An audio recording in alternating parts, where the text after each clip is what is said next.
Can I throw out a question to everybody? Absolutely. We're working on kind of developing our communications team here. Right now, our team is just me. Do you guys have any job descriptions for communication positions that you could share with me? I have a very elaborate one, and I would give credit to Patty Neville, who just jumped on here, that covers a lot. That Patty, I think we could share. We've already talked that we're willing to do this. That we could share her position description. You may have to carve out some of it because Patty has some vast skills that come into play.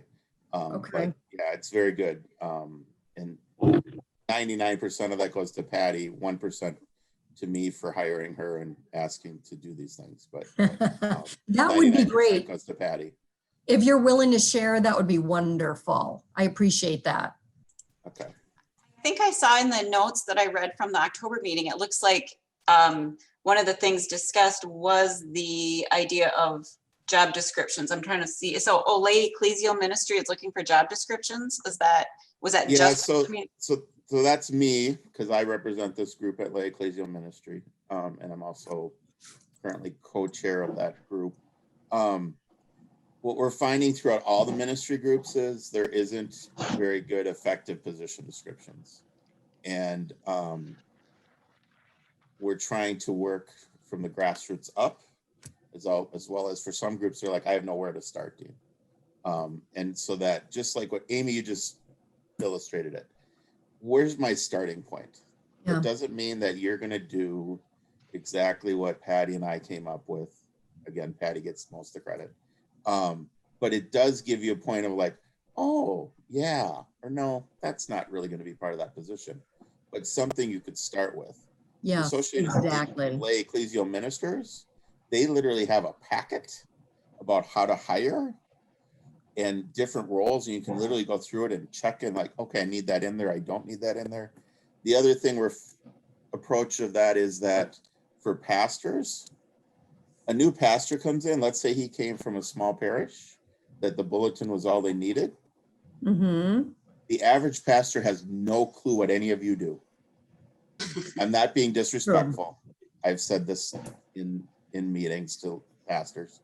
And it gives you just a starting point of like, yeah, I'm very important in that.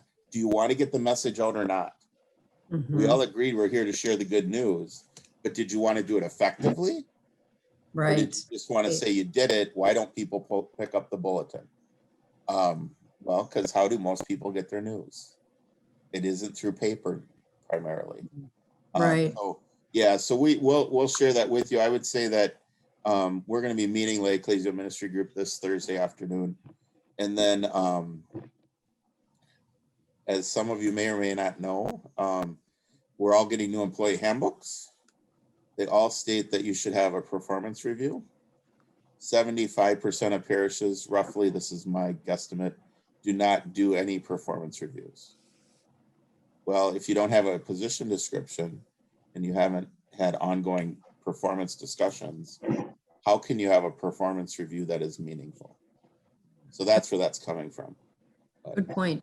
So Dean, are you collecting the job descriptions? Should we send them to you or? Yes, let's do that. Send them to me, and then I will just send out, here's some options for people. And maybe at some point we can have a task force to go through it. But I would tell you that Patty's, which is her gift, is and Patty's was vetted. She was her position description, just like my own, was vetted by our trustees. One of our trustees was the director of communications for the Xerox Corporation. Oh, wow. Okay. So to be clear, it isn't just, well, Patty came up with this and Dean chimed in. We had a process, like even my own position description, a consultant was involved in it. Barry Roth helped a little bit, and Jane Schmitz helped a little bit. But then it went to my trustees and to my pastor to say, hey, I just want to be clear, this is what my role is. Okay. So that if really I'm doing something and you say, well, Dean, why is it you're so involved with parish council? Well, I'm supposed to support the key leadership groups of the church. And that's one of the key leaderships of the group church, as opposed to, is that just Patty or Dean's idea? Not that Dean doesn't come up with just ideas, but it gives you a grounding for a good discussion and a good relationship. That's why we need it, if that makes sense. Agreed. So yeah, if you have a position description, please send it to me. And I think this group can provide good tools and maybe good examples that I know that other parishes are longing for. Well, Melissa, we hosted a parish that came in and said, we want to, I forget who was it St. Stephen's? And said, I think Jay Gish was part of it, that said, we don't even know how to hire. We don't know what we're hiring for or where to hire for. I mean, Tom Halden and I have been having discussions. We just finished our communications intern that, thank you, Melissa, or whoever invited them to present on behalf of St. Thomas. And then Patty and I did the professional thing, which Patty led, I chimed in, and did an exit interview with her, which is, we committed this would be a good experience for you and you would have meaningful work and learn. And we expected professional work from you. And then we talked that through, but we had an ongoing dialogue about what it looked like. And Patty led that. But that is not common. It's common in other organizations. It is not common in the Catholic Church. And it should be. And don't think of it as you're running it like a business, Dean. No, I'm saying, what do effective organizations do? What does the United Way do? What does other places do? We should have those same practices. That's where it's coming from. But I digress, as I normally do. But yeah, send them to me and then I will put them into a package, and then probably at our next meeting, I can share them and we can discuss them. But I'll get them to you sooner, Amy. Oh, that would be great, because I'm looking to pull someone on board, and I really want to make this. Well, if you're looking for good talent, if you don't look professional, like you know what you need. Right. If I'm good talent, I'm not going to come with you.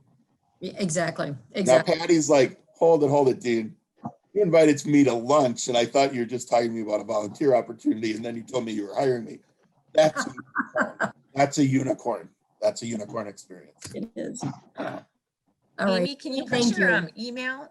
Can you put your email in the chat and I'll just send it to you right now? Sure. Thank you. See, this is where Patty is I'll better take care of than me. you. Thank you very much. And then we'll gather the rest of them and put them in a folder or whatever you guys want to do, but we'll not do it piece by piece, I suppose would be not the best way to do it. Okay, so if anyone missed that, we were just chatting about job descriptions. So if you have a job description, send it on to Dean, or Amy is looking for some also. And then I think I will get started with the prayer. Let me grab and then we can go back to the conversation, because we have Father Bambanek joining us at 9 o'clock. I got to watch for him to jump on, but up until then, we can just have some more discussion on this area. But all right, let's begin in prayer. Gracious and loving God, let your spirit be with us today. Hear our prayers and increase in us the will to follow your Son, Jesus. Help us to draw on the resources of our faith as we use the opportunities of our democracy to shape a society more respectful of the life, dignity, and rights of the human person, especially the poor and vulnerable. I ask this through Jesus Christ, your Son. Amen.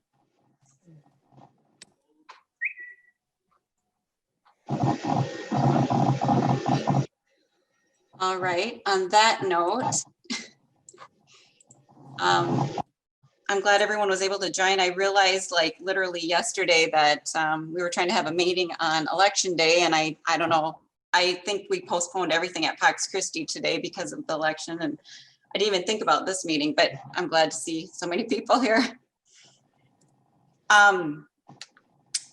So does anyone have anything that they really wanted to have a quick discussion about before we meet with Father Bambanek? Am I saying that right, Dean? Okay. You are, and he is a very kind man, and he would not correct you anyway. Oh, well, I want to have it right before I jump. I talk to Father Bambanek every Thursday now for an hour and a half, so. Okay, well, maybe you should introduce him. Actually, so I've heard he's only going to speak for about 30 minutes, and then after that, Dean is going to present to us on the Disciple Maker service. Is that right, Dean? Correct. And also he and I have been talking about the Senate, so I can touch on that a little bit too, to complement what he says. Okay, that'd be perfect. All right. All right. Does anyone have anything? Well, this if there's a little bit of time before our speaker, I'd be interested in hearing from everyone best practices around mass registration. You know, Perfect. what formats are you using? What are pros and cons? Yeah, actually, that was going to be my question too. We are using Sign Up Genius, and you know, we have the lowest level of membership. I think it's maybe 100 a year. I just realized that you only get 3 signups without ads, so that's kind of a bummer.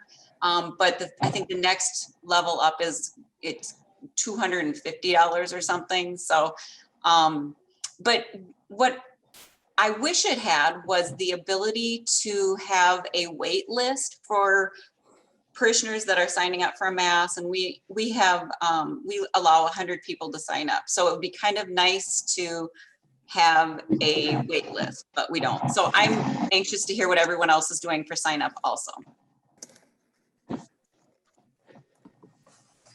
We're also using Sign Up Genius, and we right now are just using the free version.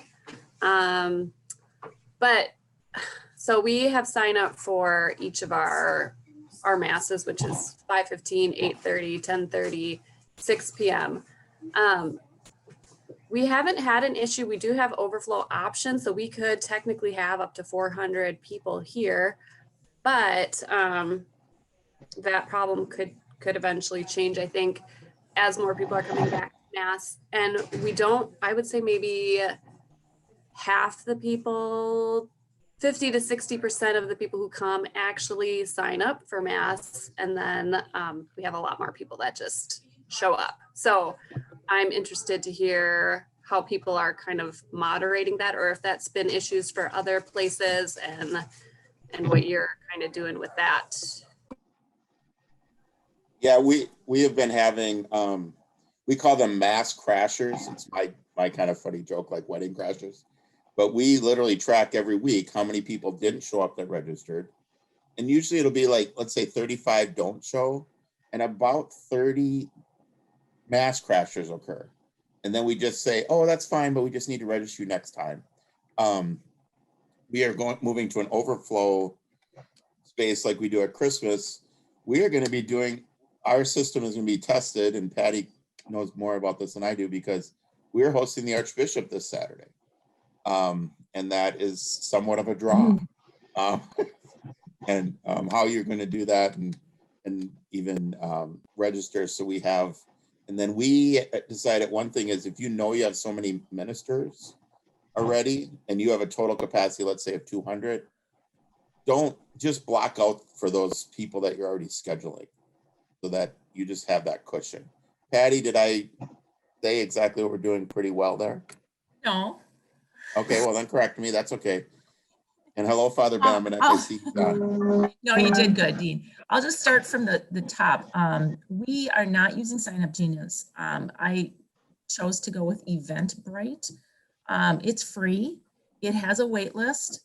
I have created a mass event for every mass that we have. So if, like, we have the 4:30, so that's one mass event. And then every week we just add the date. So I never change anything with the structure of it. It has the same picture. It has all of the requirements on it. But then, like this coming Saturday, we accept 150 people, let's say. Well, this, because of overflow, we are now going to accept 185.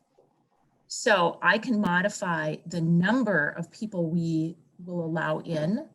And then, of course, it hits that range, and then, or that top limit, and then it provides the overflow. So, and then we have another event for Sunday, and then we have another event for Vespers. But I found what was really fun after I started doing this, and said, I'm going, oh, this is such a pain and a half when it comes into the holiday season, because there's one for Vespers, there's one for the Christmas Eve Mass, there's one for the Christmas Mass. They're all different. And people will just go on our website and say, okay, I want the Sunday 10 o'clock mass, or I want the Saturday Christmas Eve mass at 5:30, or I want the Christmas Eve mass at 10 o'clock. So all of those are separate events, but what I laughed when I was doing it, and I was, it was a lot of work to set it all up, but I go, I already have it set for next year because all of those events are in Eventbrite, and all I have to do is add the different dates. So yeah, it's come really nice. People go in and make their own reservations. They get an email, and then they can reverse that and say, well, I decided not to do it. So we set it for 3 hours before the mass is where we end our registration. So that gives time for our liturgy team to go in there and print that sheet, organize it the way they want. And then when our parishioners and members and visitors come, all they need to do is check in at the kiosk to see who's there.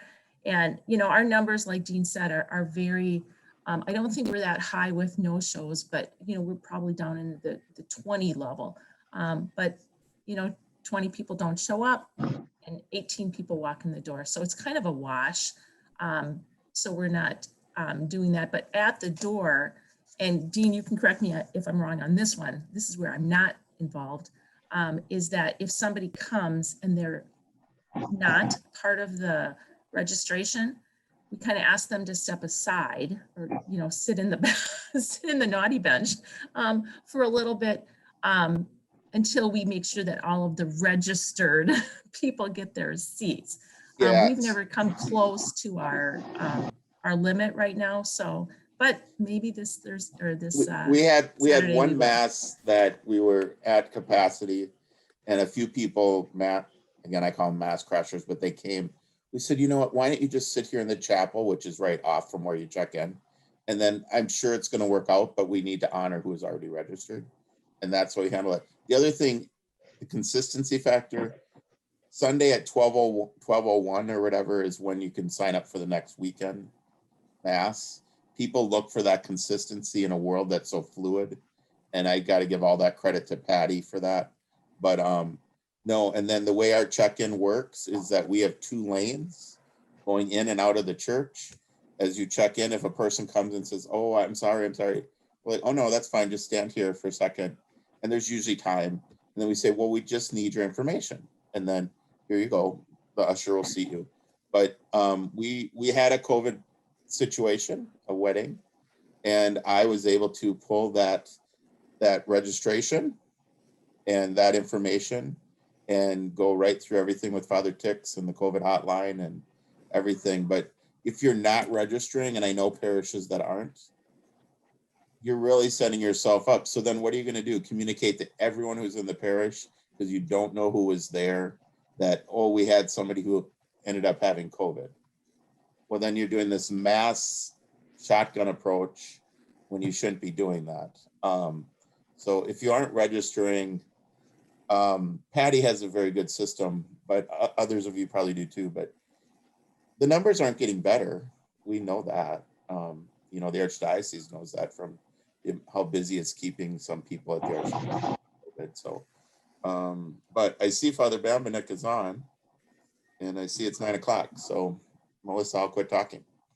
Hi, welcome, Father Bambanek. I'm Melissa. We've only spoken via email, but I will, I've told everyone that you are going to be updating us on the Synod for the next year. Okay. And getting us up to speed on that. So I will let you go ahead and take it away. Great. Thanks, Melissa. And thanks, everybody, for inviting me to be here today. Am I able to, let's see. Melissa, can you make him a co-host? Oh, there we go. There we go. So can you see the screen thing? Yes. We can see it. Wonderful.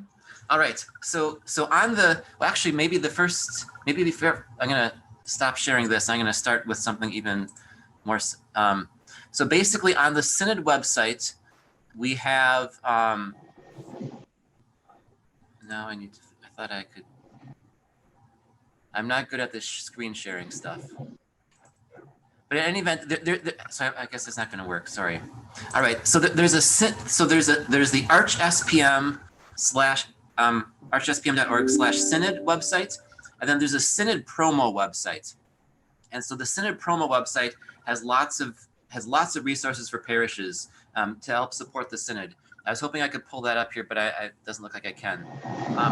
And so one of the things on that, or one of the tabs on that is print resources for parishes. And so if you click on that tab, expand it, you'll get a synod overview document. And so that's kind of what this document is. And so this is kind of when we talk about what's happening, this is what we keep pointing people to, and probably is especially of value for those of you who are communicators. It's designed to be a bulletin stuffer, because it has 2 pages to it. It has a front page. It kind of gives the 3-year perspective, and then a back page that gives the 1-year perspective in a little more detail.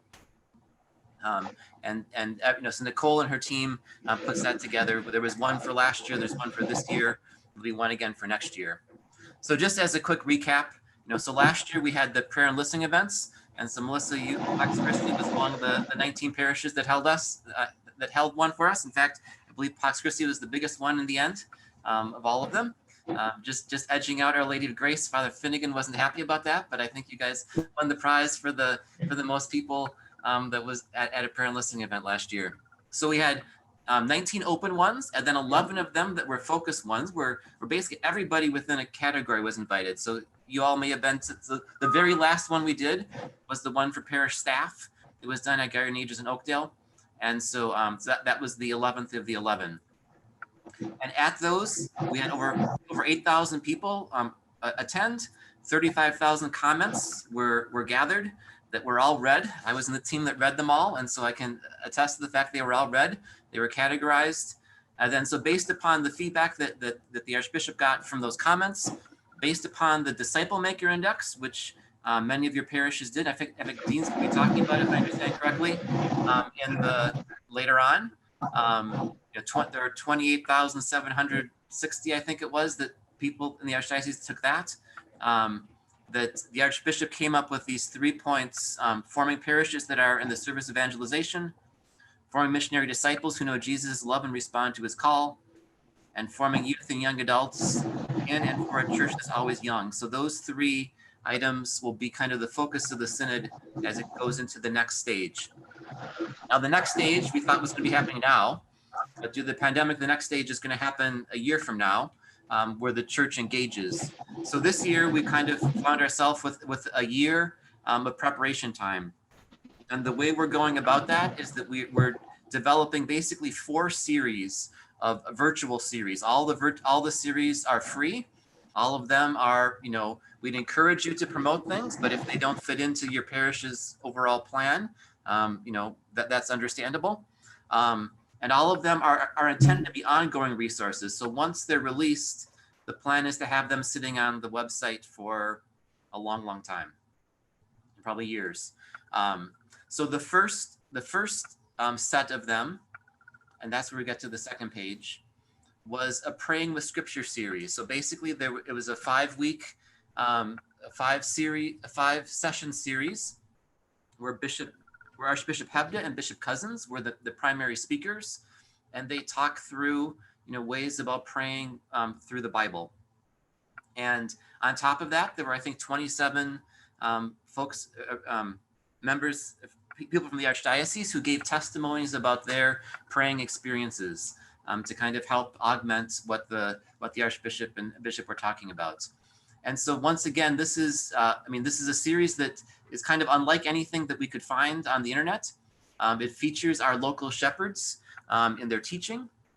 And so while, now all 5 sessions are out, they're sitting out there, they would make for great small group materials, whether it be this year, whether it be during Advent or during Lent. There's one parish right now that's, I think they have 36 different small groups that are going through the materials. Those materials also have a prayer companion, so you can with 25 examples of praying with particular readings in the Bible, from all over the Bible, and kind of how one could go through that and journal through that process. So it's very much intended to be a user-friendly and getting people deeper in relationship with God series. The second series, which now is at its halfway point, is a Healing and Hope series. So I'm a couple of years ago, I was blessed to be given a sabbatical to develop a parish-based healing retreat. And then through circumstances beyond my control, and not that I even pushed, suddenly I find that now being a virtual retreat for the Archdiocese. Except now, rather than me doing the whole thing, there's 8. I'm one of 9 speakers on the retreat, but I'm kind of the guide that goes through it. I'm talking about healing and hope. Once again, there are some really powerful testimonials of of how people have experienced wounds in life, but also how they've healed from them, and the role of God in that. And so once again, that basically for those first 2, they would come out on Sunday morning. Their lives, they're streamed over the and they're posted at the Synod website, archspm.org/synod. They're streamed on Tuesday night over Facebook and YouTube, and then they're permanent resources. So once again, if you had somebody that came to your pastor or to your pastoral care staff, and felt like that they were looking for a resource on healing and hope, this could be a place that people could point them to for the foreseeable future. Or you could build you could even build a virtual parish retreat off of either of those in the coming years. The third series, which will be at the end of January and early February, is a faith and culture series. So, last year at the prayer and listening events, we heard lots of things. And so, some of them ended up being the focus areas. Some of them are topics that were maybe further discussion and teaching is necessary. So like the healing and hope would be an example of this. There were comments about the need for healing. There were comments about even for how do we pray, but those didn't rise to the same level as some of the other things. And so once again, the faith and culture series kind of is going to address kind of 4 main themes that the Archbishop heard during the prayer and listening events. And the details on these are in the kind of the final stages of being set up. All these 4 events are going to be held in parishes. I don't think the parishes, we've even started contacting parishes yet, but that's going to be happening in the next literally the coming days. And then finally, the final step, the final offering that will be offered this year is a synod at home. So growing in faith together. So basically the purpose of the Archdiocesan Synod is to develop a spiritual strategic plan for the Archdiocese. And by talking together about what's important, by praying together, etc. But yet each one of us probably would benefit from a personal strategic plan, or from a family strategic plan, or if you're living with apartment mates, a community spiritual strategic plan. And so this will be an attempt to kind of help people walk through, how can we become greater disciples, as we prepare for Easter during the Lenten time, with some of the same types of thinking as with the Synod. So that's in an earlier stage of development, but we're looking at that once again being something that's released during the Lenten season. So all of these things, once again, are offerings that we hope can augment what parishes are doing otherwise with adult formation, primarily adult formation, and that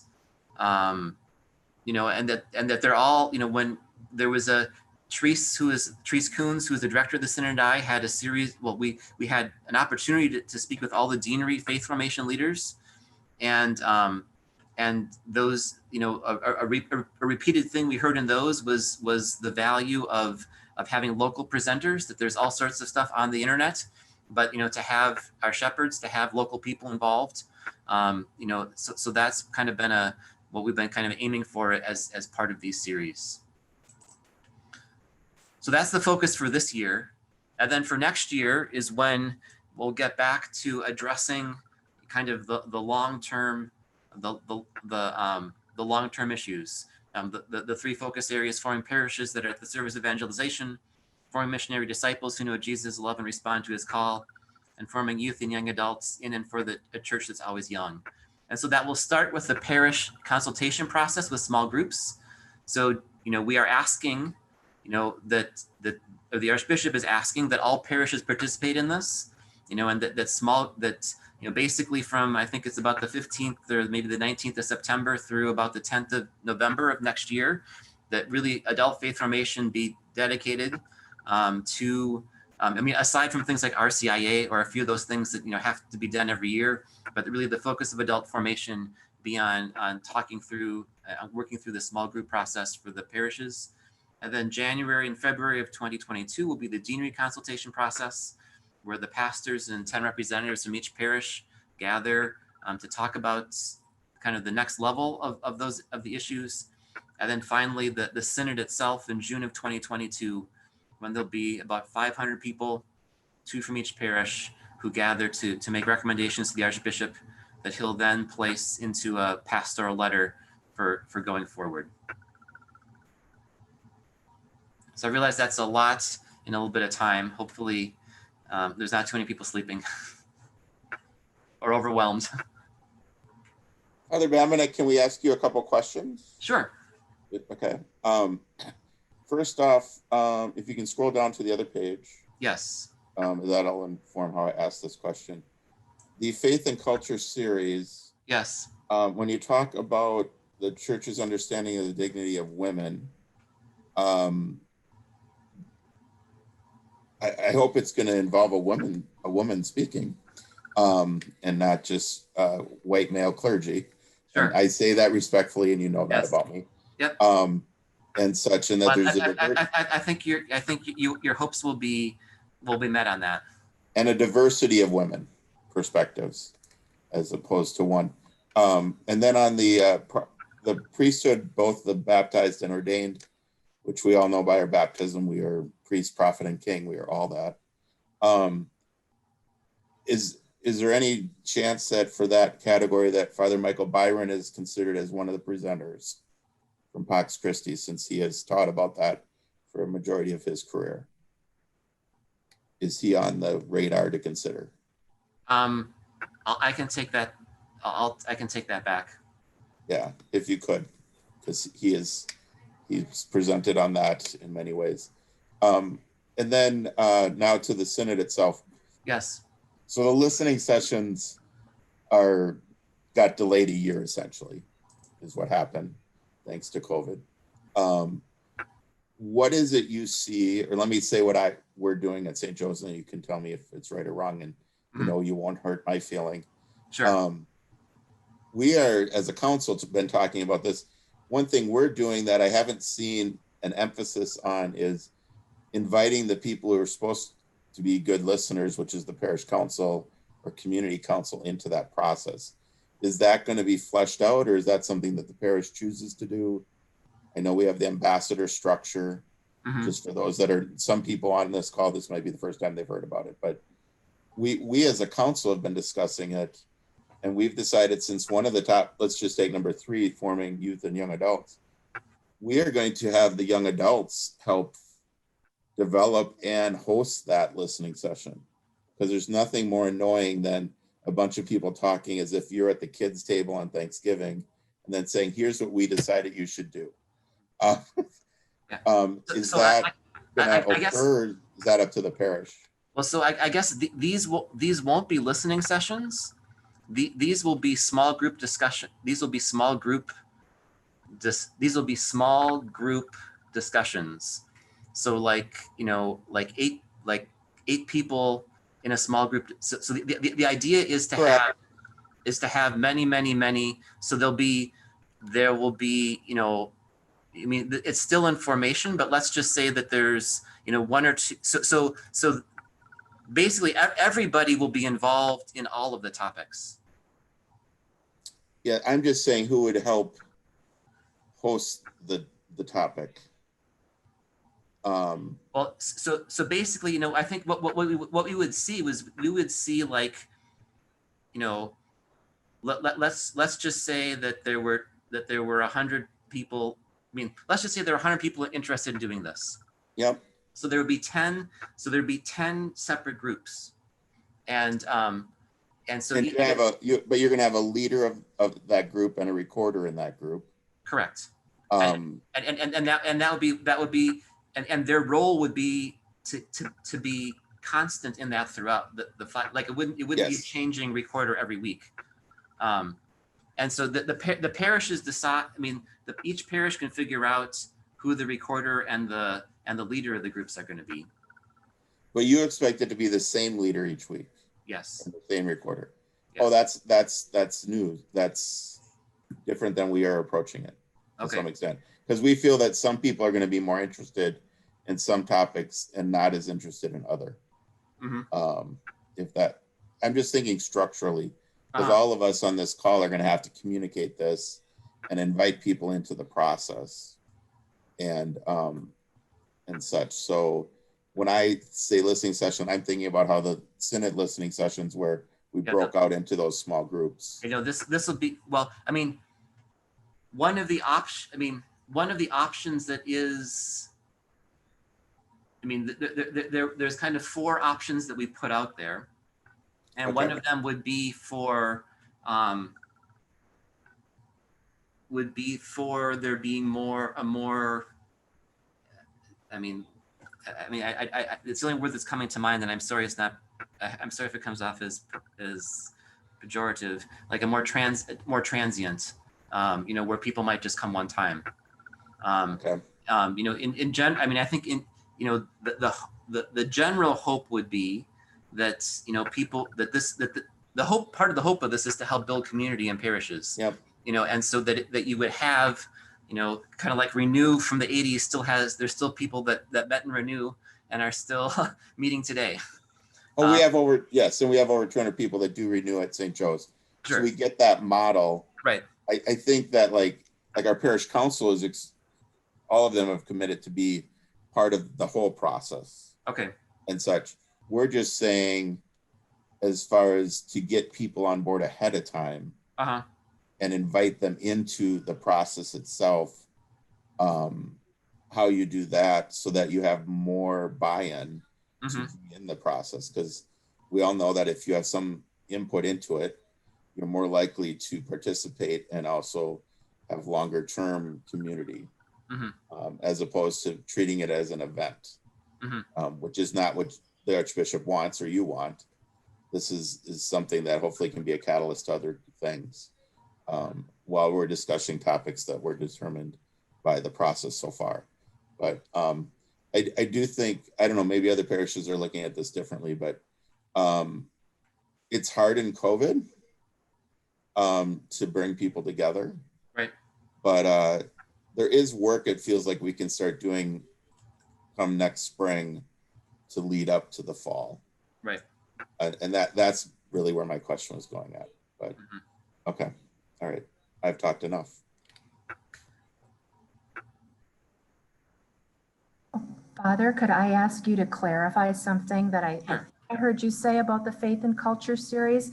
Yep. It sounded like you were planning to reach out to parishes now or have these in the parish. I may have misunderstood what you said. Could you elaborate on the Faith and Culture series, and if that's going to be online, virtual, or if you're something within parishes? So right now it's planned to be a hybrid event. So so the speaker and other people involved would be at a location, or the primary speaker and other people involved would be at a primary location. But then it would be live streamed as well.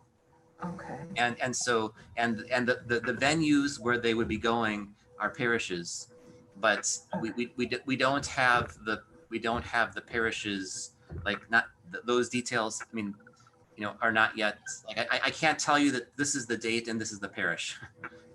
Okay, I just wanted to make sure I understood what you were saying. So thank you for explaining the hybrid. Thank you. And sorry, it wasn't more clear. No, that's good. Perfect now.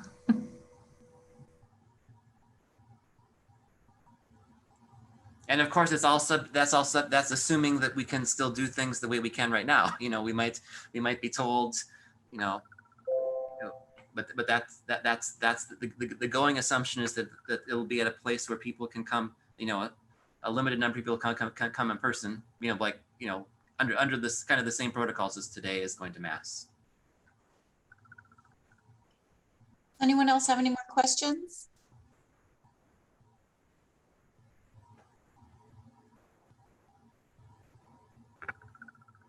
All right. All right, well, thank you, everyone, and thank you for the important work that you all do. Thank you. Father Bandenek, do you want to put your contact information and maybe the URL that for this information on the website you were talking about? If you want to put that in our chat, that way everyone can grab that and get a copy. Okay.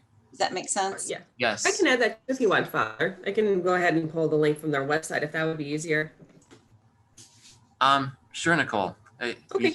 Nicole's the master at this, so she's. I just thought I might have it at hand. I think I have the Synod website up, so I can. Yeah, Right. I'll send it to you guys. No problem. Yes, yes. She has been such an incredible blessing to the Synod process. Oh. I'm very impressed by you guys and all the speakers. It's been a very moving process. All right. Thanks, everybody. God bless Thank you. you for joining us today. Sorry. Thank you. Okay, so we are going to now transition over to Dean. Now I lost my notes. And Dean's going to present to us on the Disciple Maker service and tools and survey results. So Yes. Dean, you go ahead and take it away, and you have all the time you want. After Dean's finished, we'll just have some open discussion again. I'm going to keep this short, realizing some of you are on video and some of you are not. Just raise a hand if your parish participated in a meaningful way in the Disciple Maker survey, because I know that some did not. So if you didn't, that's okay, but just looking at the audience. So given the fact that we have some that have and some that have not. So I'll give a brief overview. Disciple Maker survey came about. It was a tool that you could promote in paper form and online. And it, as luck would have it, the survey itself closed just before COVID kind of hit and we started shutting down. If you did the survey, you need to have statistically significant participation. And that means that if, let's say you had 2,000 families, you need 200 participants. So first things first, if you got like 12 surveys, it's not statistically significant, so I wouldn't spend a ton of time on it. If, however, you got a lot, we spent a lot of time on it, Patty and I and others, and we wanted 300. And we, and I'll explain what the survey, we wanted 300 and we got 555. So we had statistically significant. This survey asked a lot of questions. This survey is not just an archdiocese survey. It's a survey that's been done across the nation. So it has certain metrics. Patty, I'm going to ask, can you, while I'm talking, pull up the slides you had sent me about the Disciple Maker survey? And if you can, Melissa, allow Patty to share screen, we'll go to slide 5, if possible, or whoever's hosting. Everyone has the ability to share screen. Okay, thank I'm you. not sure, I don't see Patty though. Is she on here? Patty Oh, Neville's I in the see you, green. Patty. Yes. So for those that are new, who just started August 31st, I forget who it was. You can't go back. The person to ask would be ask your pastor. And they would tell you if they participated in it. The survey goes into it was a huge survey. It took, 20 minutes for people to fill it out. I forget if it was like 18 pieces of paper. And then this company took all the online and then we just mailed them in a big box of surveys and they tabulated it all and such. But it answers some insightful questions. And I think as Patty, when she can share screen, I think it's slide 5. Okay, Dean, do you have, I wasn't prepared to share that on this computer. Oh, I'm sorry. I'll pull it up. Okay. I think I have it. Hard for me to do both at once. Oh, I lost you. So anyway, this survey came out and the idea of it is it gives you a snapshot of where the parish is at. And I can't see any of you now when I try to do that. Can you hear me? Yeah, we can hear you. Dean, if you Okay. want to send it to me, I can pull it up or whatever. Yeah, I'm getting there.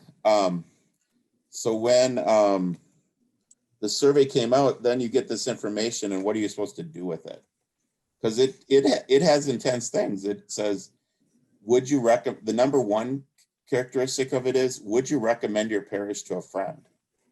Right? Mhm. And that in any company or organization is a key metric, right? And if you know that you would not recommend to a friend, then you have a problem. And then it also goes through things like, do you believe that Scripture is the Word of God? Which is, that we believe as a Catholic faith. But it shows you where your parish feels they are. And it also shows you, I got to find this while I multitask. And it also shows you, here, I think I have it. Forward. Melissa.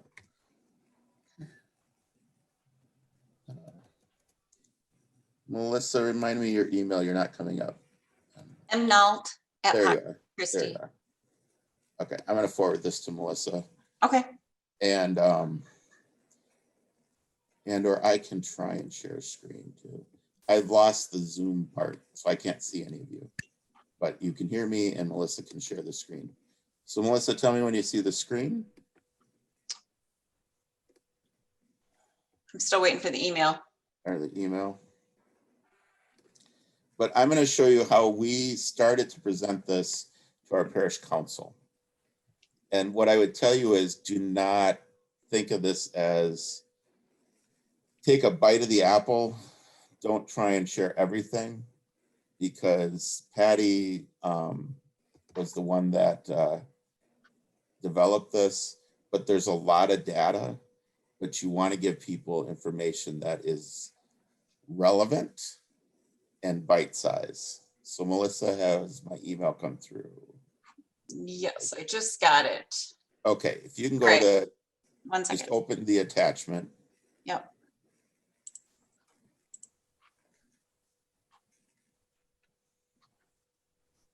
Okay, are you seeing it? I can't see anything, Yes. just, yes, okay. So the first slide, we'll do it this way. The overview, it's a national survey. It's a survey issued online in hard copy, finished in February. We had 555 surveys. You can slide down now. Melissa, tell me when you do the second slide. And I will just look at my document. So here's the one I would like to talk to you about. So this is Patty, and Patty, I would like you to explain this, and then I'll explain how it was helpful to the parish council. So explain what you created here, Patty, because it's all your work. Well, when you get that Disciple Makers Index results, it's pages and pages of information, and you can manipulate it based on your level of detail. As you can see down on that in the upper left-hand corner, it says level of detail. So you can kind of change that, and just, of course, I always say stats are very subjective, on which, whoever's looking at it, how you're looking at it. But like I said, the results that we receive, that the Archdiocese, or this company actually has put together for us, are very, very valuable. There's just a lot of different ways you can take a look at it. So in this particular example, it was basically, like I said, Dean, you said you were just going to go over these. So now I'm flying by the seat of my pants. I just want them to understand that, yeah, they give you a lot to go through. So let's just and I did this a long time ago, but yes. So this is how I'll just chime in. So this is how I present it to parish council. First, you have to explain, well, how do you read the chart? Green means that we are more than 5 percentage points above the average. So that little black line that you see there, that's the Archdiocese average, right? So the top one, so I was humble bragging. I know that shocks all of you. Anyway, the recommended parish, you see the black line? We're green because we're 5% above that. Makes your pastor feel good, makes your parish council feel good, makes your staff feel good. That's all good stuff. But then you go down and you kind of look for where the gaps are, right? So parish helps spiritual growth. We're average. Now realize only 40% of the whole archdiocese thinks we do that. So that's a little tough. Then you go growth via mass, above average, green. Conversations sharing personal story, right? We're going to have these small groups. And we already have small groups like we do Renew. But even though we do things and we think we're pretty good about it, and my parish council, 2 of them were like, no, that's not right. We're below average there. We're just 5% below roughly, but we are below. So we have an opportunity there. And we realized that the 2 parish council members that thought we did a great job, they're highly involved in youth ministry. And they set up opportunities for youth and adults to share their personal stories on retreat all the time in normal times. So of course their perspective said, oh, no, Dean, we're much better than that. This isn't about my opinion. This is about the opinion of 555 parishioners that we are blessed to serve. So you have to let the data speak for itself. Growth via forming as disciples. You know what? That's an opportunity, obviously. We're in the red and, it's based on the stoplight and such, but community welcoming, we pride ourselves on that. We're above average. Okay, so we're good at welcoming them, but we're not necessarily meeting their needs about the next step when it comes to sharing their story or growing in their discipleship. So we got them in the door, which is good. We have opportunity. We've also had transition in staff in adult formation and had a long-term person who left. The new person has just come on. So that's fine. Then belief in scripture and the word of God, kind of scary. We're red. Kind of scary for the archdiocese. They're at 70%. That's a key teaching of our faith. So, and then growth via preaching, we're above, we're not more than 5% above. So that feels good, but then kind of scary for the archdiocese. If growth via preaching, the average is in the middle to high 30s. That's a little scary. Now realize this is a way to start a discussion. It is not a way to say this person does a bad job or this person, but it is a way to say, okay, this is key to our mission. And, we're not meeting a need, an established need. Melissa, can you go down one more, realizing this is all private confidential sharing of St. Joe's information. Spiritual growth. We know that there was kind of a lull because we had 2 very long-term employees that were kind of ready to retire maybe 5 years ago. And there was kind of things weren't quite as vibrant. We've hired new people, but this reflects some of that. So if you look at it on the left, in a period of spiritual decline, we had 2%. So 10 people. Stalled in my spiritual growth. We've all been there. I have a friend who once said, Dean, I've been walking in the desert for 2 years, and now I finally came out of it. 20%. Content staying right where I am spiritually. It's all good. I'm fine. 17. But here's one that's interesting. Growing in my faith, but would like to grow more than I am. 34%. What is that telling us? They want that. And then we have people who are stalled in their spiritual growth, and we have people in decline. That's over 50%. So as a council, and our next step is to talk about this as a staff, we have to say, okay, maybe what we've been doing isn't working. Or maybe we need to listen more, or maybe we need to form, go out and listen to the things that people are looking for. We have right now, over the last 2 years, oftentimes Catholic Alpha comes up. People would like us to do Catholic Alpha, which is a vibrant program in the parishes, I understand, that have used it. And we did it like 20 years ago, but we haven't done it since. But I just want you to see that you have to be tailored so it creates, so that you're asking the right questions, right? The survey is not going to give you the answer of, here's your answer. No, that's not what it's meant to do. And where people can do, I know we all know this, and people can do proof texting with surveys, I call it.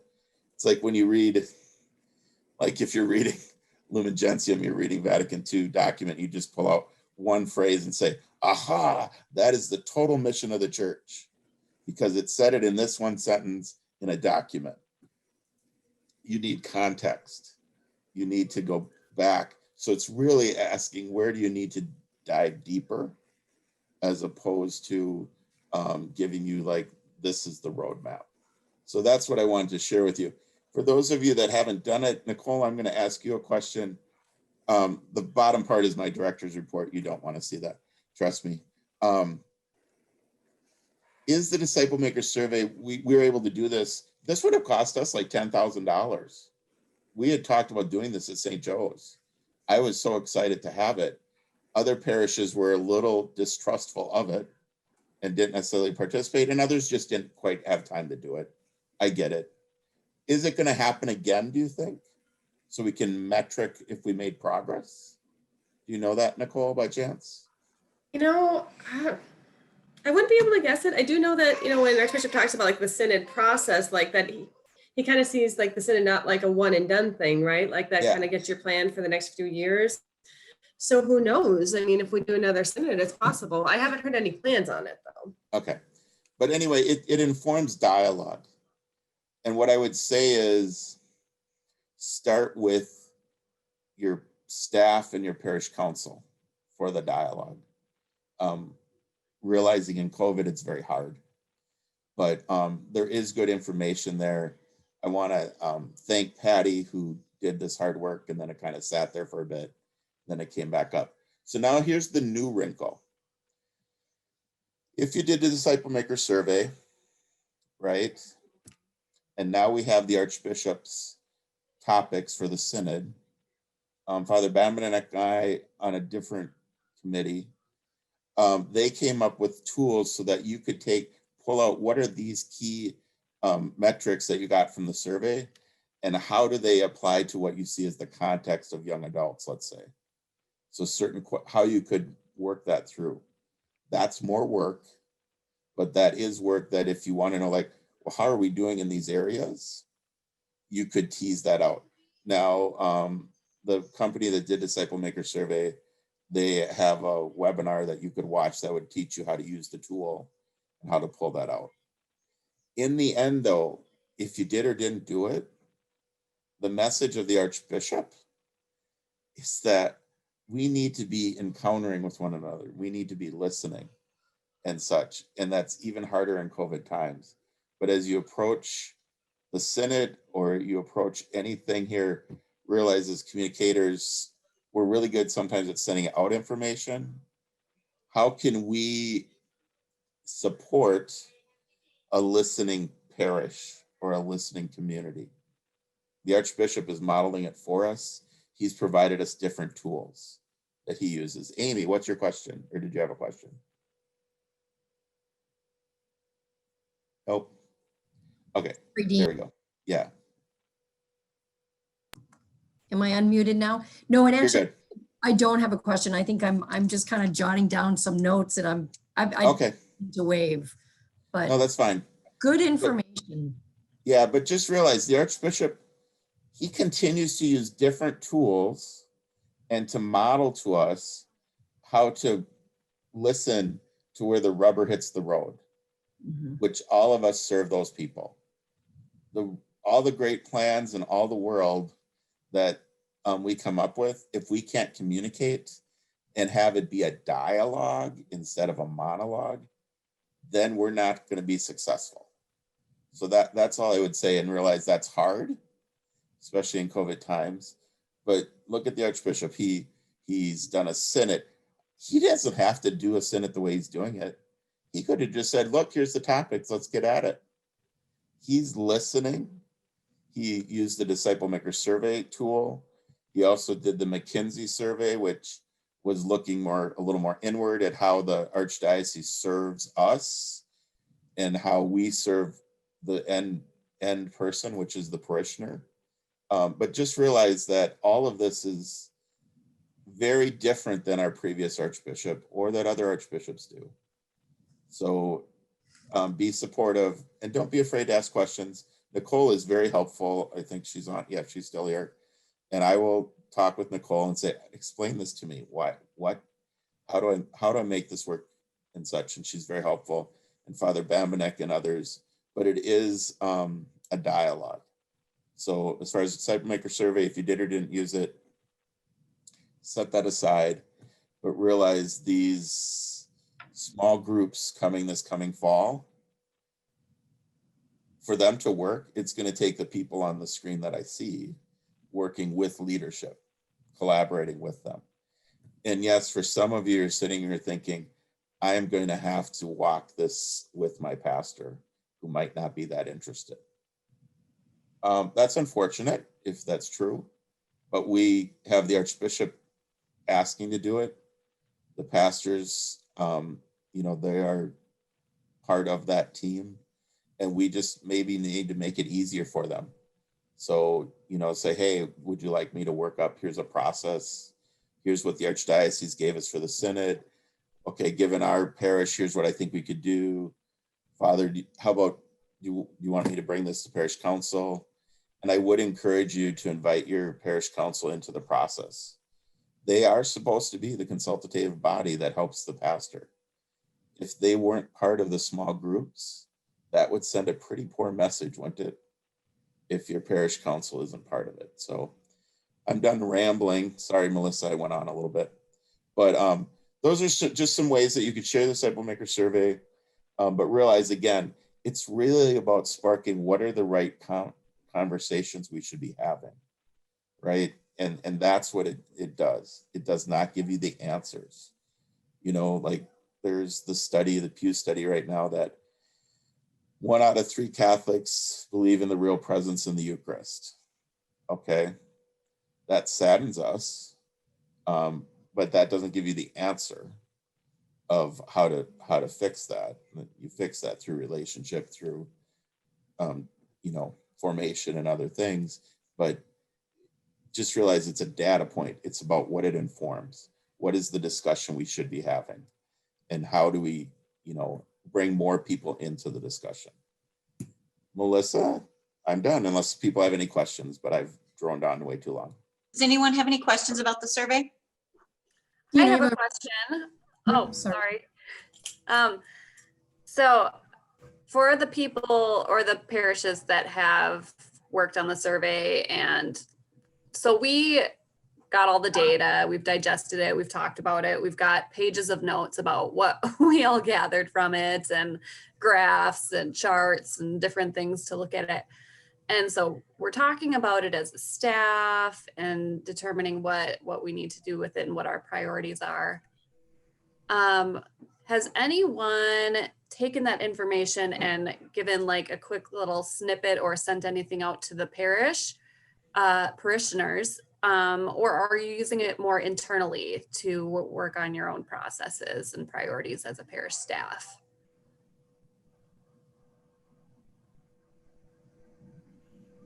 We're starting internally, and then probably come the beginning of next year, we will start to say, here's something we heard, and here's some response, but we also want to get some more input from you.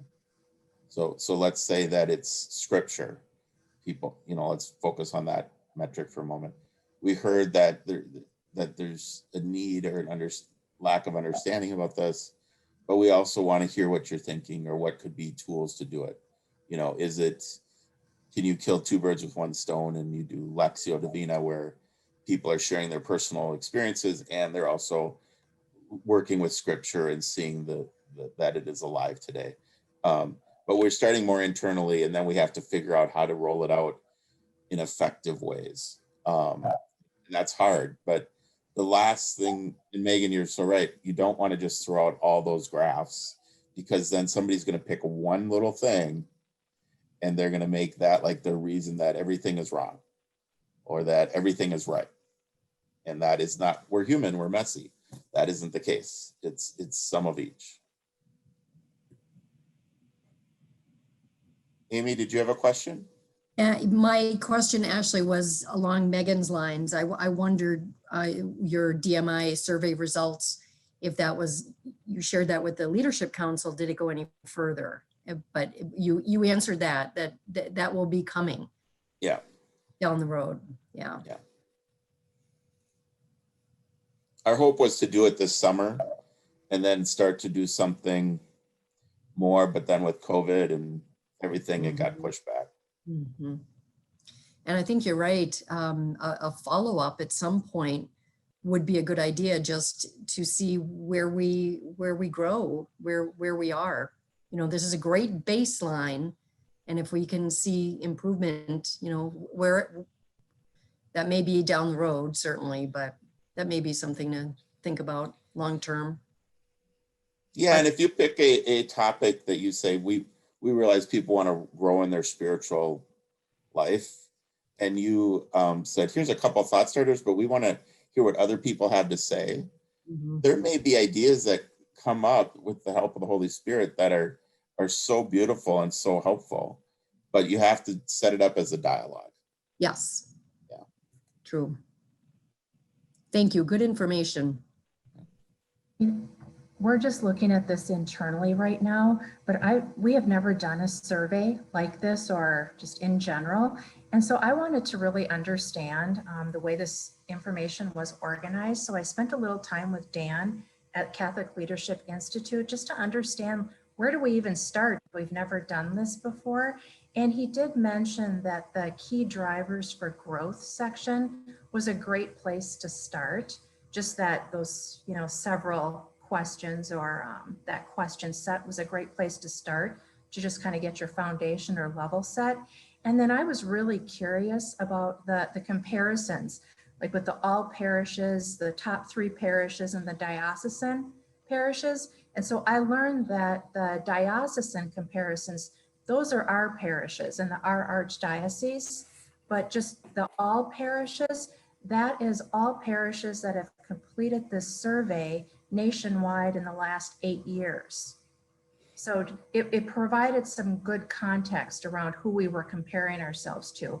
Do we want to compare ourselves to just those in the archdiocese, our own archdiocese, then just look at diocesan? And if we want to see where we sit, you know, among parishes all across the country who've taken this over the last 8 years, then you look at all parishes.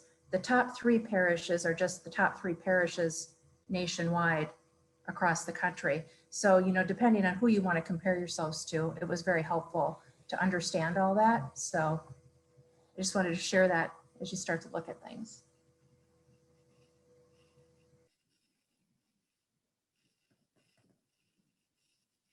Any other questions for Dean? Dean, anything else you want to say? No, I probably have said too much and I apologize, but no, not at all. I would just add that for some of you that came on, so I am honored to represent this group at Coalition of Ministries, and you are this group, and I give credit to the people who started it and those that continue to make it work, but you are an example of supporting one another. And thanks to Nicole Mamura, and also an example of collaborating with the Archdiocese and in a dialogue. So realize that you are an excellent example of that. I wish, hopefully we can grow that type of an example throughout other ministry groups, but realize how lucky you are to have something that started with Melissa and somebody else over coffee how long ago and has grown to this, which is really just a grassroots where the Holy Spirit worked through all of you. And then Nicole, I just want to say that you, and I know Tom Halden supports it as well, but just having that supportive, interdependent relationship, that's a pretty special thing that is not necessarily prevalent throughout all ministry groups right now in the diocese. So thank you for, and I'm just honored to be able to jump in as the weird parish director guy who likes communication stuff, and lucky to have Patty who helps it look good. So that's all I had to say. Welcome. Oh, And thank on that, you.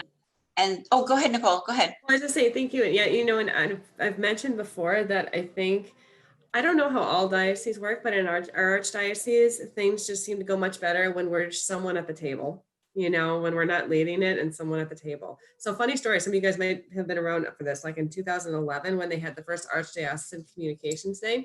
The only reason I thought of that was we were finally getting rid of our SurveyMonkey account. We weren't using it anymore. And I was going back through all the surveys, and it reminded me that once we tried an Archdiocesan Communications user group. So I was at Holy Name at the time, and they were trying to get folks together and kind of do something else. But I'm like, I think that was part of the problem, was that it was, Archdiocese led. It wasn't grassroots led. And I think the reason why this is so attractive is that, again, we're a seat at the table where it matters from Archdiocesan matters. That's great, but we're not the experts in video or web or anything else. You guys all have your expertise, and you all have your communities. And that's why, like Dean said, it is just a really beautiful ministry here. I think in 2011, that was actually at Pax Christi.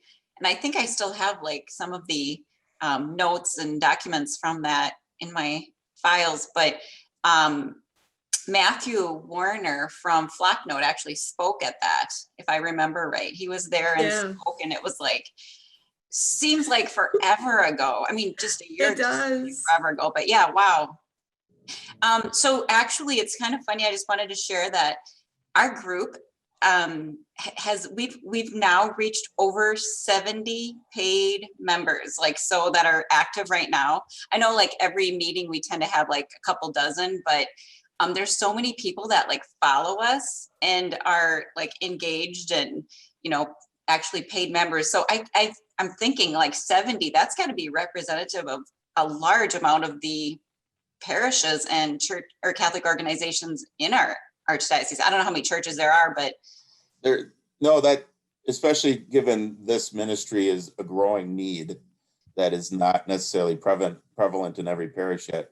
There's like 184 parishes, Nicole, roughly. 186, because I think it was 187 for a very long time. I think it's 186. But really, some of those are like combined, where there's 3 parishes, and Father Chicks is running around from all 3 and such. So no, it's definitely meaningful representation. In fact, I'm going to state that statistic when I present on Thursday to the coalition. The two strongest organizations right now, grassroots, that have relationships with the Archdiocese are probably this group and APBA. APBA, we have 170 paid members now, and such, but realize that's been around a long time. But the grassroots part of this, you really are the model that, if you look at the topics, the priesthood topic about ordained and laity, we all by our baptismal call are called to participate in this, and we all have gifts, and you demonstrate that. So it's nice to represent this group, is what I would say. Well, it'll be nice when we can all be in the same room having coffee and bagels together again. I really miss that. It makes it, it was just so much easier for having speakers, but I think we're all getting used to this model, but looking forward to when that will be. But on that same note, I just want to throw out there again, I think I mentioned it at the September meeting, that it would be really nice to have 1 or 2 more people on our committee, especially as we're growing. I think Megan and Brittany and Amanda, the 4 of us, we would definitely welcome more ideas, and it would be nice to, if there was someone else or a couple more people that would like to join us. And we really, what do? We talk via email. We get together maybe once every 2-3 months. It's not a huge commitment at all, but it just makes the work a little lighter when there's more hands and just more fresh ideas. So if anyone's willing to consider it, let me know, or Amanda or Megan or Brittany. Okay, don't everyone raise your hands at once. You can tell me later.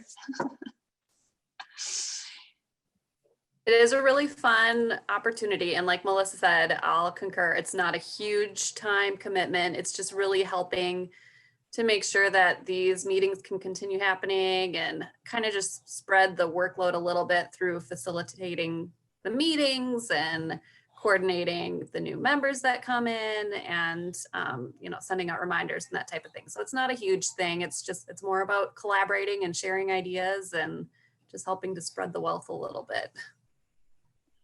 So we would love to have you, anyone who might be interested. Yay, I'm seeing a couple notes coming in. But on that, I want to switch over to, I wasn't here in October and I can't remember who all is new. I don't know if Mary's been at a meeting lately, but anyone that's new within the last few months, if you would just do a quick introduction again, because when I miss a meeting, I'm like, I forget faces, especially when we're not meeting in person. It's hard to like remember. So Mary, do you want to start and give your history? And can you hear me? Yep. Oh, good, because I this is like the third Zoom I've done in my time. I am returning back to the Communicators. I was at a couple other parishes that I was able to be part of the Communicators. It's a great group. I just would put out there, if you even are like, well, maybe I'll help, maybe not. No, just help. It's just great. I was previously helping them out too. Currently, I now have a new position at IHM, Immaculate Heart of Mary in Minnetonka, where I am part-time being the communication coordinator here. So it's great to be back and to see some familiar faces and some new ones. So it's just great, even though it is a little weird for me to be Zoom because I really am missing that bagel, but it's fun. So it's great to be back. Welcome back. Okay, who else? Rhonda, you're pretty new. Yes, go ahead. I'm new as well. My name is Rhonda Miska and I serve as communications director at St. Hold on, is this better if I have my, yeah. Yes. All right, start over. Yeah, moved it out of the way so I wasn't hitting it with my coffee mug, since coffee is all, I appreciate we all value coffee. So I am Rhonda Miska. I serve as the communications director at St. Timothy in Blaine. It's the first time, some of you know Libby Hubner, who was part-time communications, part-time bookkeeper. So I'm the first person in the full-time role in the parish.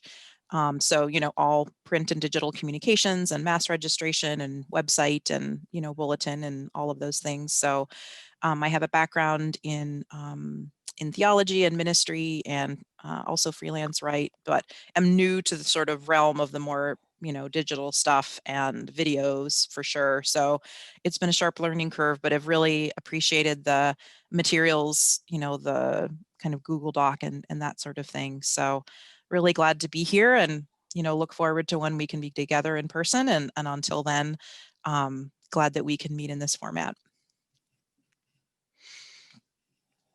Okay.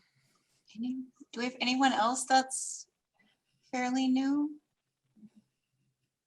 Everyone else is familiar with everyone. I'm seeing some black screens here, but quick note in the chat, someone asked how I put my logo on my screen. So all it is, when you are in Zoom, you can choose a virtual background. And so what I did was I just took this picture of Pax Christi's backyard with the labyrinth, and I just put our logo on it. And that's what I uploaded for my virtual background, which I needed because behind me, I'm at home and I'm in a corner and two sides are windows. So if I didn't have this virtual background up, I would be like black. It would be really dark and hard to see. So it does help. And then let's see, someone else. You know what I was going to ask? Let's have a discussion. Like, at what point does everyone feel comfortable getting together? Like, if we had a meeting room that would seat 100 people, would we be comfortable 25 of us meeting in that room? Or do you want to continue to meet like this? We could do hybrid where we have both options. Do you want to discuss that, or is it too early? I mean, it's a little early. I know we're going back into that more cases, but at some point, when do we want to do that? Any opinions? I think it's something you consider after the new year. Yeah, I don't think, just, I have the Minnesota Department of Health on with the APVA about every month. And then I talk with Father Tix about COVID often. It's not something, I think let's discuss it at the January meeting. And then we could look at when we could do it in the spring. Quite frankly, because right now for some of us, if you haven't, you may have to consider what, if the governor turns the dial back and then there's new discussion, we probably are going to be having to craft some new communication, or at the very least just reinforcing with people that we need to follow protocols that we already established months ago. So I would say discuss it in January. yep. It would definitely, if we could move to that, it would also mean being in a space that's large enough that would have us, but it does make it easier to have a presenter. But this is such a good model that we've all kind of fallen into. I think, I think we all really like this, and when we do get to the point of having speakers again, I think we should still continue to do this for those that just don't want to travel across the Twin Cities, or, just can't get away from their desk. I think this is a really good model if we can swing it. So I agree. And I think it's nice too that even if you're unable to join live, the recording can come out later and people are able to watch it even if they have a conflict during the time that we are meeting. So I think this has worked out well. And I'm glad we've been able to continue to do this even in the midst of this crazy year. yeah. When this recording is done, I will do a better job of sending it out than I did last month. I'll get it out within the next day or so, but I'm going to pull out the section that Father Bambanek, when he spoke, I'll post that on our YouTube channel separately, and I'll post the entire meeting. But because that way, if you want to share just that piece with any of your staff, I think that would be helpful. I don't take great notes because I'm usually listening. So I think that, just being able to share that video would be very helpful. So, all right, so let's just open it up for any questions or topics you want to just go over. We have about maybe 30 minutes left if anyone has something. Well, I can jump back to the conversation I started at the very beginning about mass registration, just to share what St. Tim's is doing. We use the eCatholic, for our website, and use the forms. And so people, I have a button for the 5:30 Saturday, or the 5 o'clock Saturday, and then another button for the 10:30 on Sunday. And people register, and then we open registration at 8 a.m. on Monday. I close it when we cut off at 1:25. And I usually cut it off a little bit before, because I think it sounds like we're unique in that we don't take walk-ins. We require registration. And then it's not super user friendly, because when people fill out the form, they don't get an automated response saying, hey, you've registered. So I go into eCatholic, highlight all the data, put it into an Excel spreadsheet, alphabetize it, make a check-in list for the ushers, and okay, how many parties of 5, how many parties of 4. And it is, wow, it looks like I'm turning into a ghost here, doesn't it? And it is pretty labor intensive. So that's why, and then of course there's folks who just call the parish office, and the receptionist walks them through because they don't feel comfortable, or don't have a computer, or aren't comfortable on the web. So yeah, we're looking for something that would be a little more user friendly and less labor intensive for both for me and for parishioners when they register. But this does work, and it is free. It's built into the eCatholic software, that model. Going back to before, when we first had the discussion, I wanted to ask Patty, you were saying you use Eventbrite? Eventbrite. I was just wondering, what are the benefits of, what are the benefits of having a paid subscription versus not paid? Is it just the ads, or do you have? I don't even know. I've gone on there and registered myself and I don't see any ads. So I'm not sure about all, ads might be tagged on with emails or whatever, but I think you can probably do a whole lot more. Gosh, I'd have to go in there and I could present that back to you guys. But really for what we need, it takes all of the registrations. It allows people to, cancel their own. We had canceled our 4:30 mass because of the massive snow and the cold that came that week.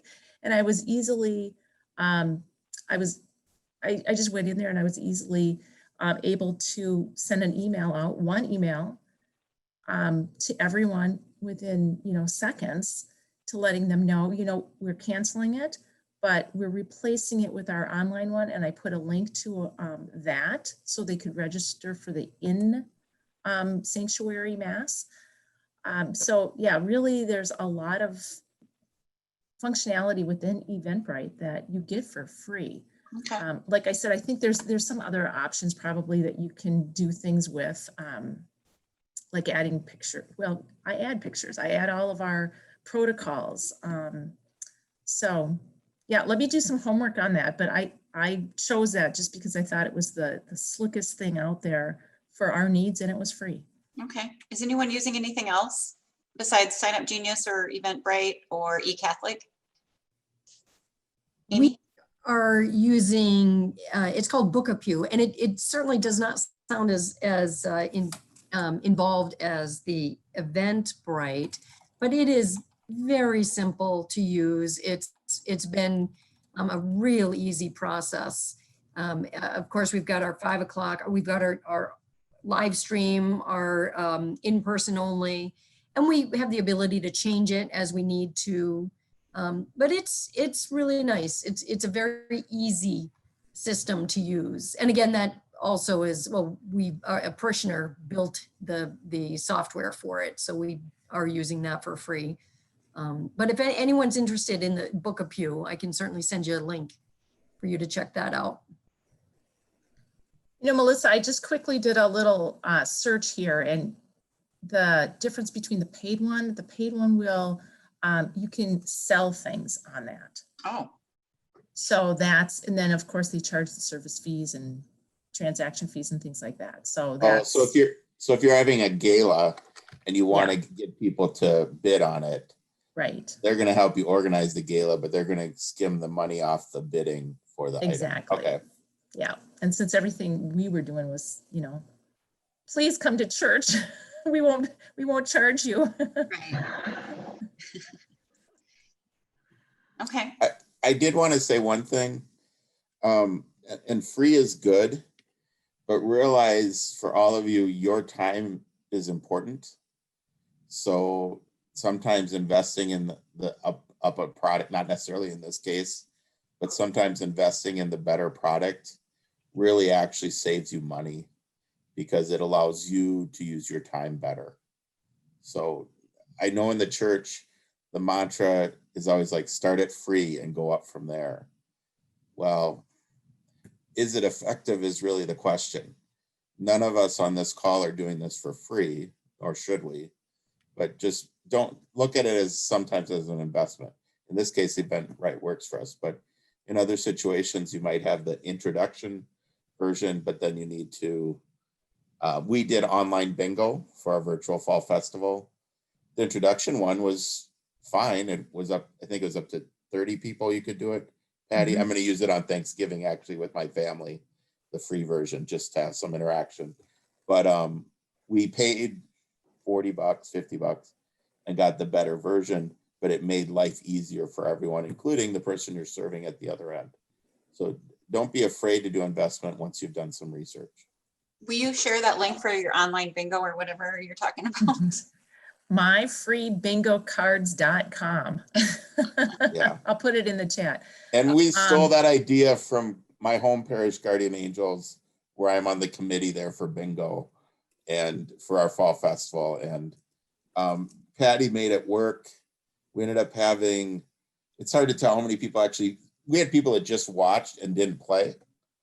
and just enjoyed, because we had our pastor in the middle and then a young adult person and one of our high school coordinators, and they called bingo, and we made jokes and we promoted different ministry things in between. And people just like, they were seeing the people they're used to seeing. You can't get that by sending a web link from somebody across the United States. In fact, we've had parishioners calling, when are you doing bingo again, Dean? And I'm like, well, first off, we figured out how to do it, and it's a lot. And we may do it for Fat Tuesday if we're still stuck in COVID times. We had people for Fall Festival pull up and pick up their pulled pork dinner, go home, watch a show we had done, recorded, and then we did the bingo. But people are longing for those connections. They really are. So, and just even they know it's not going to be great. I mean, our priest, Father Terry, was hilarious. I told him that time, do you have your bingo cards printed out? He did, but then he forgot to bring pennies to cover them up. So he was using his potato chips that he was eating while he was, then I had to get him, but then everyone's laughing and such. And then Father Terry got excited and the microphone picks up everything. I'm like, ooh, Father Terry looks like he's going to get a bingo. He's like, I'm very close. But that's the humanity that we're all longing for. Yeah. Yeah, so the coupling with that is that, My Free Bingo Cards doesn't do the virtual part. So we had 2 systems running at one time. So people signed up for the bingo. And then we also had Zoom where for a month, and kind of, so you guys know this too, we wanted to do now I forget what it's called. The rooms. The group one, not the rooms, but it was the next version up. So we ended up spending, $100 some more to be able to do a seminar type of thing. So that was really nice. No one could talk. We couldn't see everybody's faces. However, everybody could hear us, and it was like in presentation mode. Mm-hmm. Yeah. Okay. And people would chat, and if they had bingo, and then the bingo card program, you literally type in their number of their bingo card and it shows you if they have bingo or not. And we had some young people helping their grandparents who like said, oh, we have bingo. And then we're like, no, you're missing. But it's you're not going to win an Oscar, but it's genuine. And it's and you got to have the right characters. I chose the right characters that played off Father Terry pretty well in it. But no, I would be curious, I know we got time, what other creative things people are doing now in COVID times to reach out to people? And maybe that can spark ideas for other people. We did bingo. Right now, we've just launched St. Joseph Cares cards, which is an idea that I had and then others made much better, where we're having the younger people in our ministries make cards. And then we're going to have that. We have a little mailbox. They drop it off outside. And then we're going to have volunteers, and we're going to start sending them to the oldest parishioner on down. And then if we know somebody's very isolated, my pastoral care minister, let's say, then, oh no, let's send them a card now so they get in the queue sooner. But we're connecting generation, old school, through paper. And it's literally just a piece of paper. We have a design for the cover, but you decorate the inside however you want. And we have some adults who are like, well, I want to create a card. Knock yourself out. It's children of all ages. But we are trying that to connect people, because it's going to be a very lonely Thanksgiving for a lot of people. So that's something we've started with. But I am curious what other people are doing. Now that I think about it, yes, as we always talk about, like, good ideas are likely to be copied. I'd love to actually suggest that for my girls' school community, because it's so hard to get service hours in COVID, right? I mean, you can't visit nursing homes, you can't, and so I actually contacted, we have a kind of in the western suburbs, kind of a IOCP community partners that has tons of family volunteers, but opportunities, but there wasn't anything local. But what a nice idea of how. Well, and I'm stealing the idea from my Catholic school days when my kids were at a Catholic school. And it used to be that they would visit an elderly home and such. Mm-hmm. And then we had some kids that, because of some health situations, couldn't do that. So then we had them make some cards. Yeah, But no, it's we're a just- perfect idea for this time. The hope is, and I already told Patty this, the hope is once we have it kind of figured out, to share it and maybe send it to the Catholic Spirit to have a little, you know, plant the seed and see where it goes for people. But connecting generations and supporting one another, that's really what people are longing for right now. So that's our latest, literally just started. I usually am like, let's go. And Patty, I told Patty, don't promote it yet. I'm worried. I want to make sure we got the ducks in a row. And then she's like, Dean, it's going to be fine. I'm like, okay, yeah, you're right. Let's promote it. But, you know, you have to So have I've just promoted it. It's on, I just put it in the chat if you guys wanted to take a look at our website. Okay. Yeah.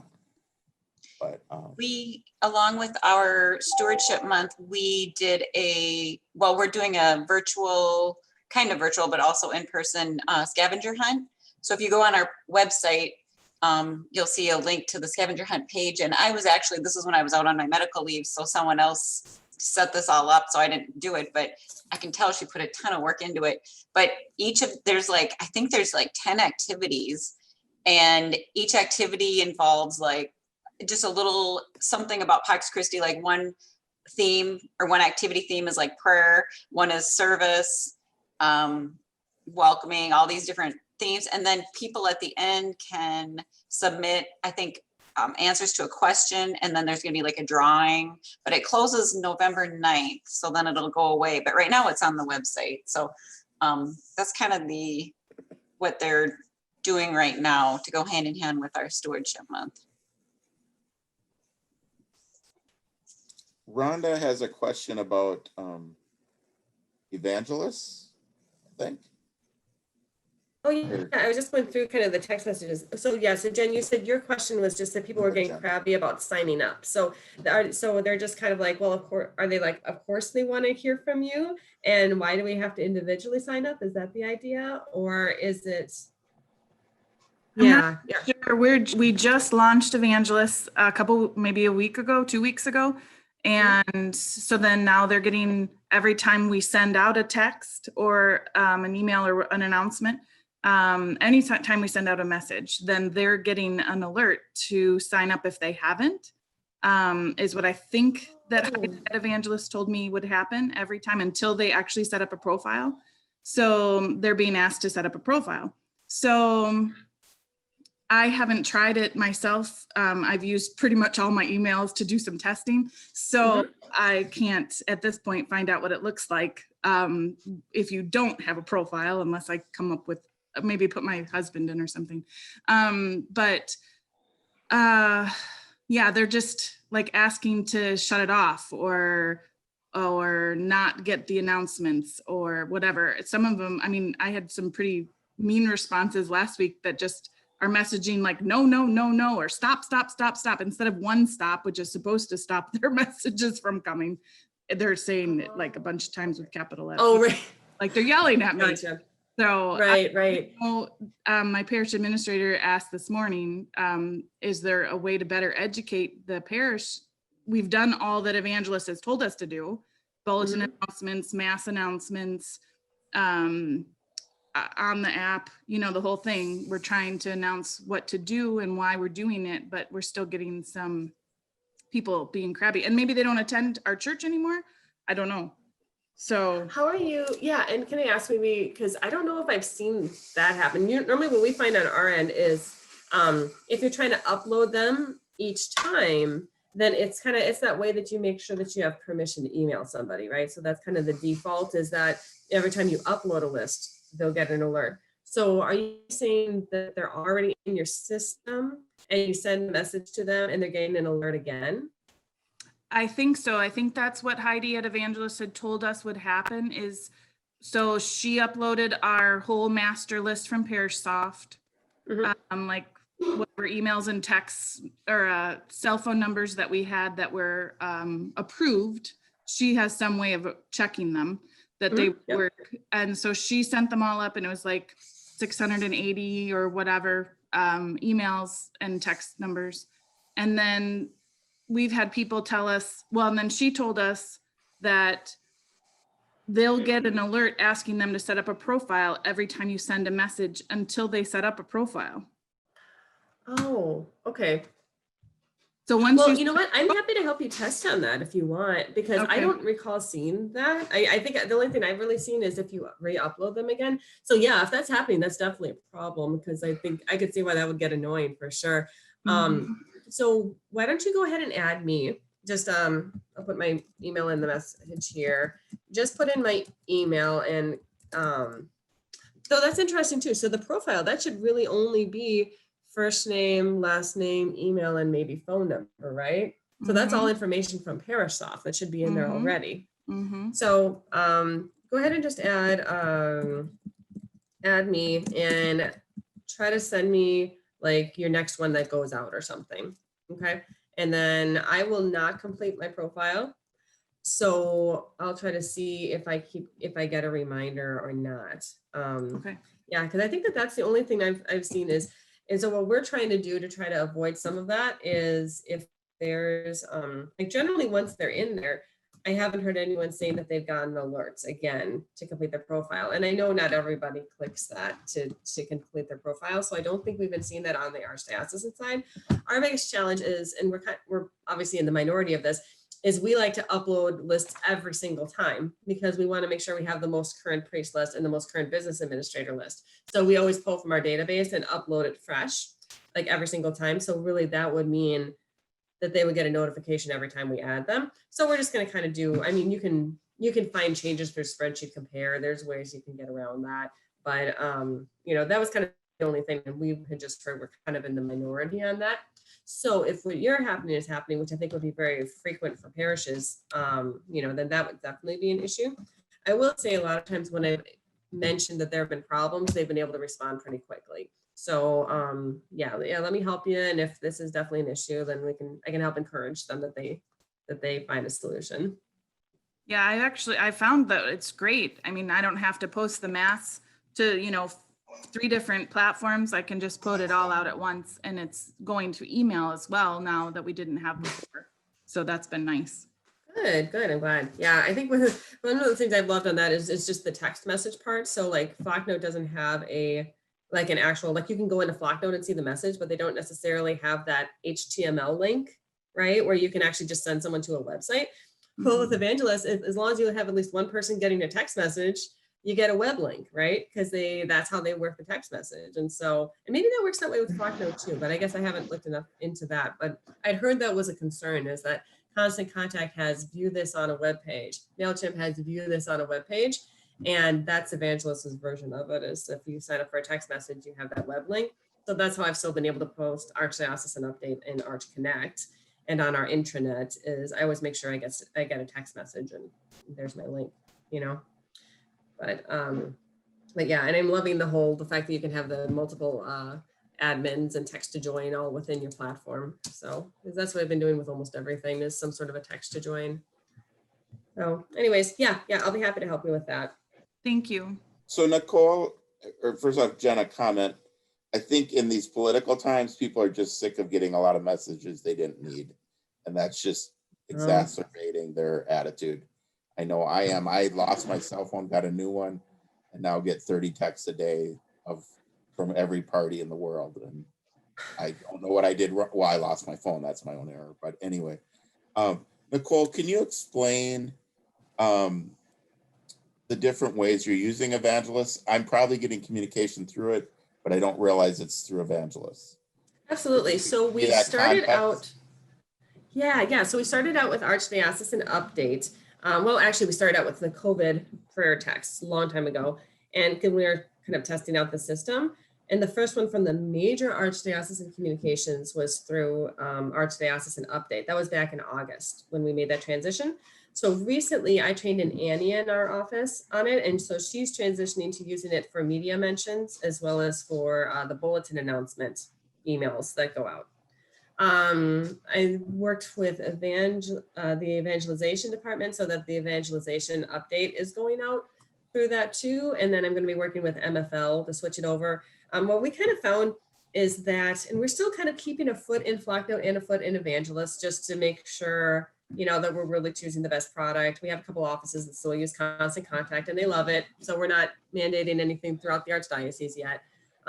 but I'm switching over MFL too for a lot of their communications, just because I think there's something to be said for having a simple to use product that's can be MailChimp, and it also cannot be MailChimp. And I think the other thing we kind of saw is it's nice to be able to have a text message option, which they don't have right now. They have social and email together, and they don't have text message. So this has text, social, and email. And So then with- again, this effect, yeah, there's a few other features. So within Evangelists, or there's this thing where different lay ministers can come together and kind of talk. Oh, I'm sorry. Yes, CMA is also through there. Julie Meyer. Yes. And she uses CMA that is too, through there. and- But I Mhm. don't know that that's that clear to the people in the parishes, or maybe it is, and I'm just not clear, although I feel Well- like I'm curious enough to know things. Yeah, and maybe, I mean, if that is helpful, we could certainly mention it, from that standpoint. I guess we were not focusing as much for parishioners on like what system we're using. It was just more along the lines of, No, I'm thinking more along the lines of lay ecclesial ministry groups, because some Oh. of them, unlike this group, which is so well led, they just struggle on how to set up communicating within their group, because they don't have I those see. skills. And if they could, like Flocknote or Evangelists, if they could somehow be helped by the Archdiocese just to tap into the platform and be able Great to get idea. opt in. This ties into a discussion you and I had a couple weeks ago, but then it would give them a tool they're really longing for. Because many of them are like, well, we always did it by phone call. Then some groups, when I listen to them at Coalition, I'm like, well, that's not realistic. Or, well, the person who organized that retired. Now we got to start from scratch. Well, no, but Evangelists, like a subgroup, that might be a helpful tool that could help them collaborate within their group, and also start some collaboration with the Archdiocese as well. But it's a tool. Yeah, that I some can of them definitely want. mention that to Julie. Yeah, I know that was one of the reasons why also we really like that is the fact that, I mean, if you look at the program, you can have individual admins, you can have an individual text to join word, your own link, I mean, for every single subgroup here, all within your platform that you pay for. So you don't have to be like, well, okay, I don't know, let's cancel this text to join word so I don't have to start another one, right? It's like, no, just add another one, it doesn't matter. So I think, tell me if I'm hearing this right. So what I was hearing was that you think it may be worth sending out a message to the CMA, just saying, hey, just so that you know, there's this offer available from the Archdiocese. If you sign up now, then just to let them know about that the product is available. I would like to present it to them on Thursday, because we're getting together. And I can talk to Julie ahead of time and just say, I keep hearing as we talk about how you organize, because people will say, well, how did you know that from the Catholic Communicators? Well, they have a communication system and they get together and they have an organized way to invite people in. And others are struggling with that. So let me ask at the ground level what they're thinking, and then I can reach back out to you. Yeah, absolutely. Let me know if I can help in any way. Yeah. Yeah, if you want to, Dean, if you want to share kind of a success story on it, this is what's been kind of fun. And I may have shared this with the group already. I apologize if I did. But one of our Center for Mission folks, he was looking for a product, like just an email product that he could use to kind of talk with his Care for Creation team and maybe eventually branch it out a little bit.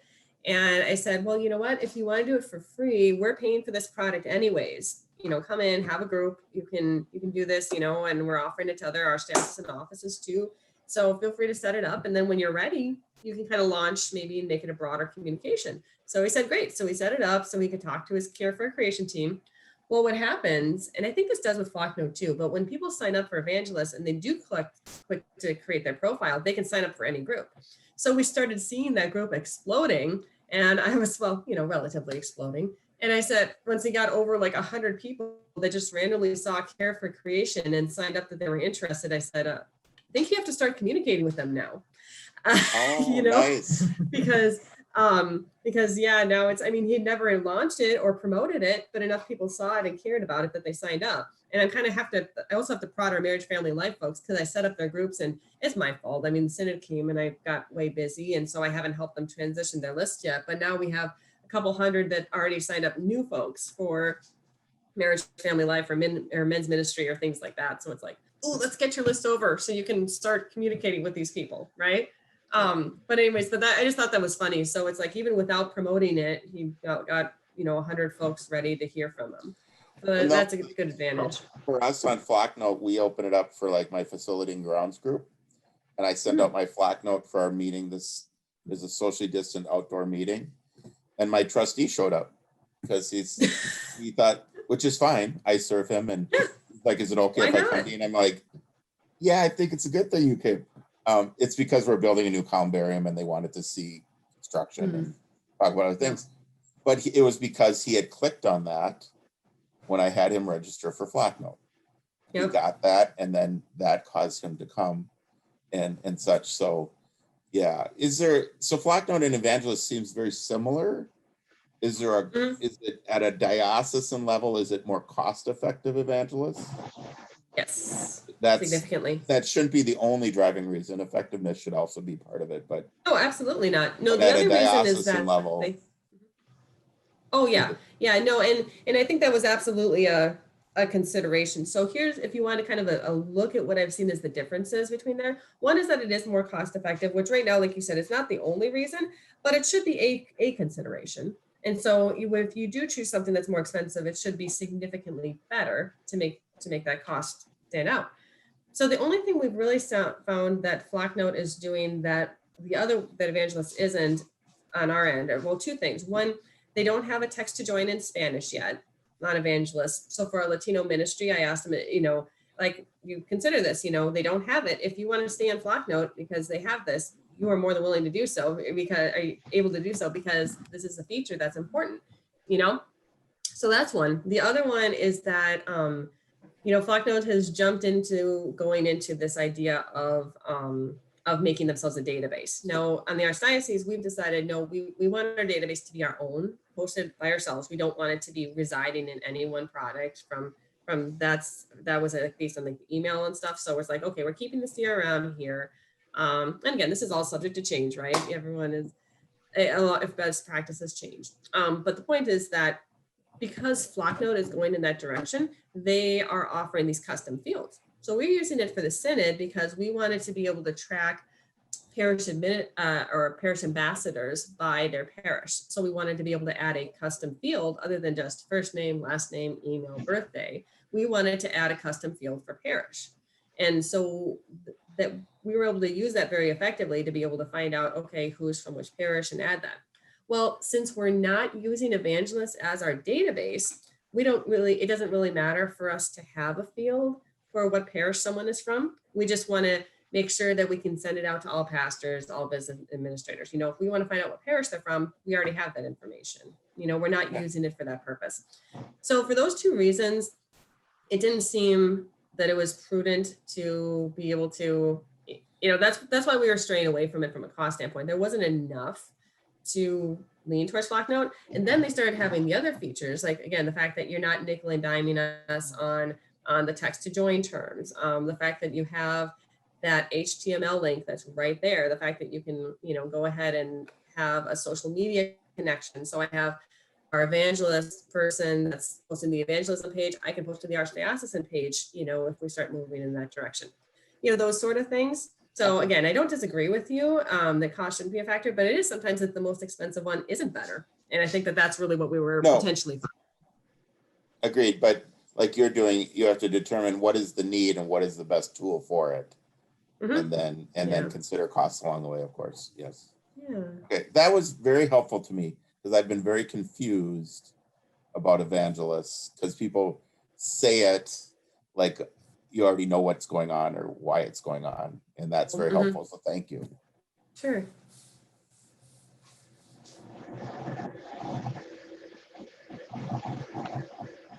Okay, well, if unless anyone has something else to say, we should close. And our next meeting is the first Tuesday of December. So already, I don't even know what that date is. I know. Yeah. The 1st, I guess. December 1st. And we'll be in Advent. So, all right. Looking forward to seeing everyone again. Have a nice week. Go vote. Thank you. All right, we'll see you. Thank you. Okay, bye. All right.